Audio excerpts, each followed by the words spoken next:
પુરુષોત્તમ માસ શરૂ થાય તે પહેલાં જાણી લો એવું શું કરવું અને શું ન કરવું કે ઉપવાસ કર્યા વગર પણ મળશે સમગ્ર અધિક માસનું પૂર્ણ ફળ। અધિક માસમાં જો આ થોડા નિયમો પાળી લો તો ઉપવાસ વગર પણ ભગવાન પુરુષોત્તમની કૃપા વરસવા લાગે। પુરુષોત્તમ માસની આ ગુપ્ત વાત બહુ ઓછા લોકો જાણે છે। માત્ર આ કામ કરવાથી ઉપવાસ વગર પણ મળે છે અખૂટ પુણ્ય। ઉપવાસ ન કરી શકો તો ચિંતા નહીં। પુરુષોત્તમ માસમાં માત્ર આ નિયમો પાળવાથી પણ મળશે અદ્ભુત ફળ। મિત્રો, આજના આ ખાસ વિડીયોમાં આપણે વર્ષના 12 મહિનામાં સૌથી પવિત્ર અને કલ્યાણકારી માનવામાં આવતા પુરુષોત્તમ માસ એટલે કે અધિક માસ વિશે જાણીશું।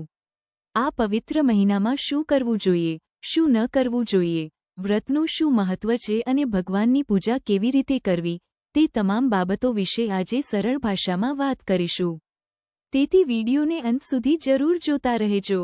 તમે વ્રત કરતા હો કે ન કરતા હો, આ માહિતી દરેક માટે લાભદાયક સાબિત થવાની છે। જો વિડીયો પસંદ આવે તો લાઇક જરૂર કરજો અને અમારી ચેનલમાં નવા હો તો સબસ્ક્રાઇબ કરવાનું ભૂલશો નહીં, જેથી આવા જ ધાર્મિક અને ઉપયોગી વિડીયો તમને સતત મળતા રહે।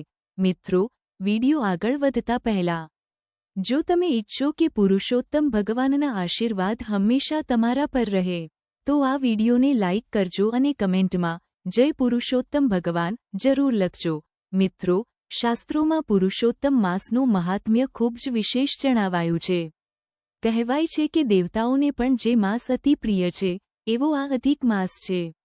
પ્રાચીન સમયમાં આ માસને મલ માસ તરીકે ઓળખવામાં આવતો હતો, કારણ કે આ સમયમાં કોઈ સૂર્ય સંક્રાંતિ આવતી નથી અને આ એક વધારાનો માસ માનવામાં આવતો હતો।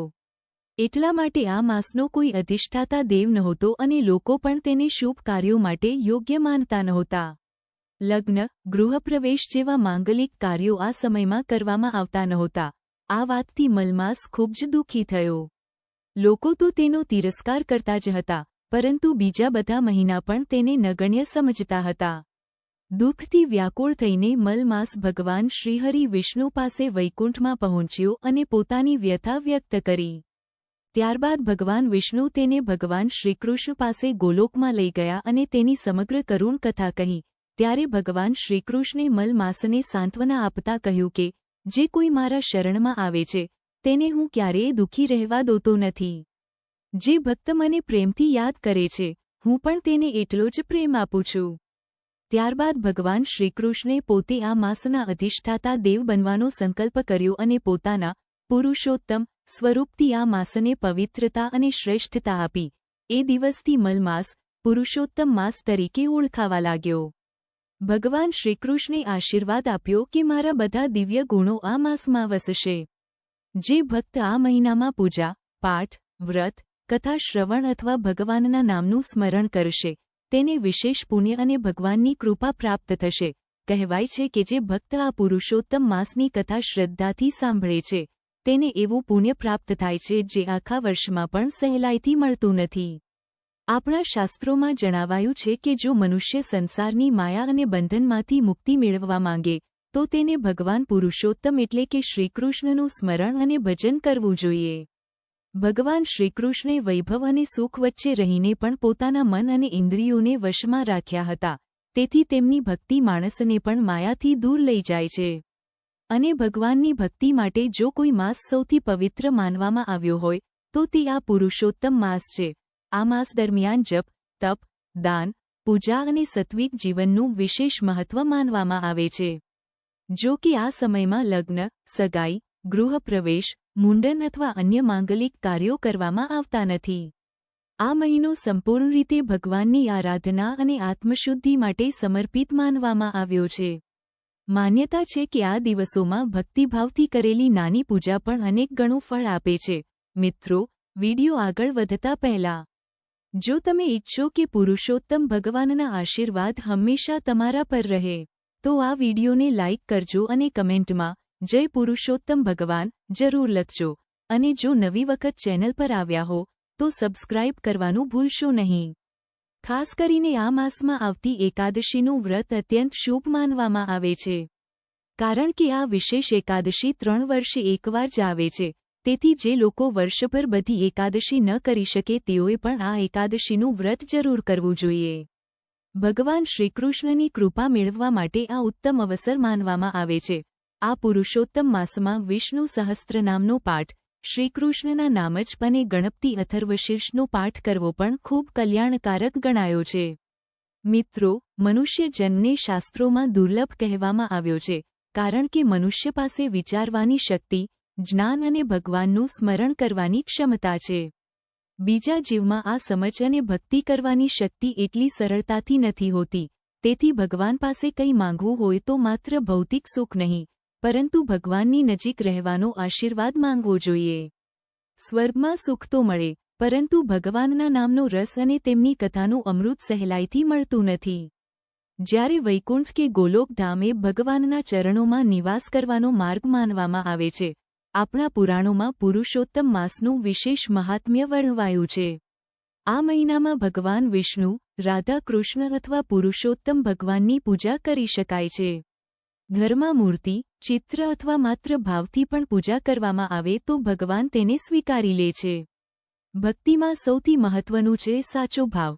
પૂજા કરતી વખતે સ્વચ્છ વસ્ત્ર ધારણ કરવા, સ્નાન કરીને પૂર્વ દિશા તરફ મુખ રાખીને બેસવું અને શાંતિથી ભગવાનનું સ્મરણ કરવું શુભ માનવામાં આવે છે. તુલસીપત્ર, ફૂલ, ધૂપ, દીપ અને નૈવેદ્યથી પણ સરળ રીતે પૂજન કરી શકાય છે.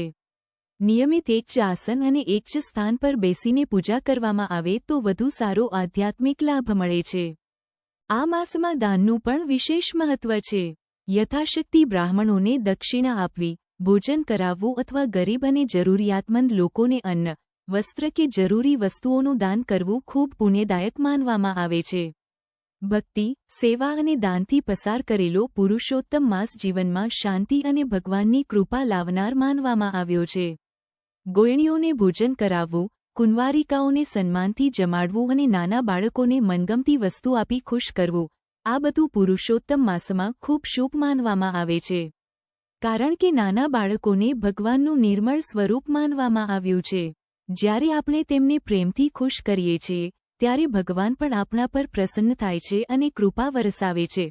આ પવિત્ર મહિનામાં તીર્થસ્થળોની યાત્રા કરીને ગંગા, નર્મદા અથવા અન્ય પવિત્ર નદીઓમાં સ્નાન કરવું પણ ઉત્તમ ગણાય છે. સાથે દીપદાન કરવાનું વિશેષ મહત્વ જણાવાયું છે. આપણા શાસ્ત્રોમાં કહેવામાં આવ્યું છે કે આ માસ ભગવાનની ભક્તિ અને પુણ્ય એકત્રિત કરવાનો અનોખો અવસર છે. તેથી ગૌસેવા, બ્રાહ્મણોની સેવા, વ્રત ઉપવાસ, પૂજાપાઠ અને હવન જેવા ધાર્મિક કાર્યો આ સમયમાં ખાસ ફળદાયી બને છે.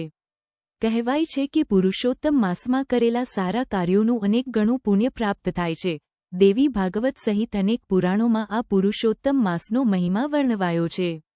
આ સમયમાં ભગવત કથા, ભજન, ભગવાનની લીલાઓ અને ધાર્મિક વાતો સાંભળવી કે વાંચવી ખૂબ કલ્યાણકારી માનવામાં આવે છે. તેથી મિત્રો, આખું વર્ષ ભલે ઓછો સમય મળતો હોય, પરંતુ આ એક મહિનો ભગવાનની ભક્તિ માટે જરૂર કાઢજો. એવું પણ કહેવાયું છે કે આ માસમાં પિતૃઓ માટે કરેલા સારા કાર્યોનું ફળ ઝડપથી તેમને પ્રાપ્ત થાય છે. જો આ મહિનાની એકાદશીનું પુણ્ય પોતાના પિતૃઓને અર્પણ કરવામાં આવે તો તેઓ પ્રસન્ન થાય છે અને તેમની આત્માને શાંતિ મળે છે. આ જ કારણ છે કે પુરુષોત્તમ માસને અત્યંત પવિત્ર અને કલ્યાણકારી માનવામાં આવ્યો છે. ઘણા ભક્તો આ માસમાં એકટાણા કરે છે, ઉપવાસ રાખે છે અથવા કોઈ પ્રિય વસ્તુનો ત્યાગ કરીને ભગવાનની આરાધના કરે છે. આશા છે મિત્રો કે હવે આપ સૌને પુરુષોત્તમ માસનું મહાત્મ્ય અને તેમાં કરવાના શુભ કાર્યો વિશે સારી સમજ મળી ગઈ હશે. જ્યારે આ પવિત્ર માસ શરૂ થશે ત્યારે અમારી ચેનલ પર રોજ પુરુષોત્તમ માસના અધ્યાય અને રસપ્રદ કથાઓના વિડિયો મૂકવામાં આવશે. પુરુષોત્તમ માસમાં કુલ 30 અધ્યાયનું વિશેષ મહાત્મ્ય જણાવાયું છે, જેને દરરોજ શ્રદ્ધાપૂર્વક સાંભળવાથી પણ ખૂબ પુણ્ય મળે છે. એવું માનવામાં આવે છે કે જે ભક્ત આ કથાઓ ભક્તિભાવથી સાંભળે છે તેને પણ વ્રત જેટલું ફળ પ્રાપ્ત થાય છે. તેથી આપ સૌ મારી સાથે ભગવાનની ભક્તિમાં જોડાશો, પાઠ પૂજન કરશો અને નિત્ય ગોરમાનું પૂજન પણ જરૂર કરશો. જો આ વિડિયો આપને ગમ્યો હોય તો તમારા મિત્રો અને પરિવારજનો સાથે જરૂર શેર કરજો. જો તમે ઈચ્છો કે પુરુષોત્તમ ભગવાનના આશીર્વાદ હંમેશા તમારા પર રહે, તો આ વિડિયોને લાઇક કરજો અને કમેન્ટમાં જય પુરુષોત્તમ ભગવાન જરૂર લખજો. અને જો અમારી ચેનલમાં નવા હોવ તો સબસ્ક્રાઇબ પણ કરજો, જેથી આવી જ ધાર્મિક કથાઓ અને ઉપયોગી માહિતી સતત આપ સુધી પહોંચતી રહે. ફરીથી એક નવી ધાર્મિક વાત અને સુંદર વિડિયો સાથે મળીશું. ત્યાં સુધી આપ સૌ પર ભગવાન શ્રી પુરુષોત્તમની કૃપા હંમેશા બની રહે તેવી પ્રાર્થના.